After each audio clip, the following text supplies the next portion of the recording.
Cassandra. So it's a fantasy film.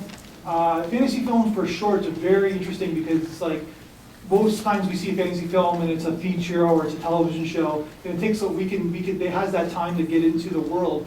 But for a 15-minute fantasy film, we have to get into this world right away and be convinced that this world exists and get into these characters. So it's a tough go for fantasy. It's kind of thing it pulled off. What do you guys think of Cassandra? Kind of like female testosterone butt kick. I know it doesn't make any sense, but kind of like an ending, kind of cool. Okay, first of all, visually, this is a gorgeous film. The sets, the costumes, the cinematography, all solid. Although I did feel that the outdoor scenes were underlit. Somehow, the people were too dark on the screen in relation to the I would have liked more light on them. It works as a short, but it also feels like this is a feature. Like this is the short that these people made so they can get the feature made with these characters. And it worked, you know. And this would be the DVD extra that you would get when you buy the DVD of the feature. So yeah, overall I liked it very much, and I wondered the aerial shots, were they stock footage or did they use a drone, or I wonder how I they saw the did credits. that. There was like 3D. There was like visual kind of like CGI design at the end. So They spent a lot of money on this one. sure, Clearly. yeah. But at the same time, it's a character study, right? It's a girl's journey and what she needs to do or what she thinks she needs to do at the end.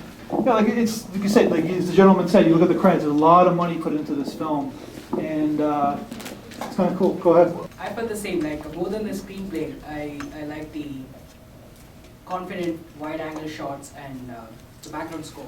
Yeah, it's something that we never see. So like this type of thing. I thought the costumes were really good. Like the set was really good. Although like it would have been more believable at some point. Like I think they could have done more to work on the choreography of the action scenes. Found it a little unbelievable that she got dropped by a punch, and yet she could tackle all those knights. I was like, that's a little, and with like one swing of a sword. Like, they could have used some more action scenes in there.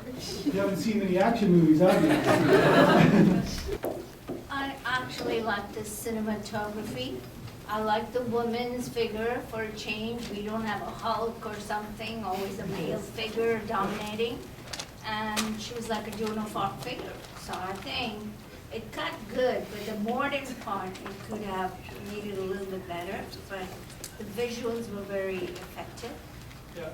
So on the whole, I really liked it. Yeah, yeah. Yeah. This is very much like this is kind of a contrast to what we usually show. People who were here before, we generally show very kind of like, you know, it's like independent films. Like I guess the shorts are very independent. This is kind of like a mainstream short, and we very rarely show this film. So it was a kind of a gamble to show it, but I thought it was necessary to show this type of short because they do exist, but even though we don't show them at the festival that often.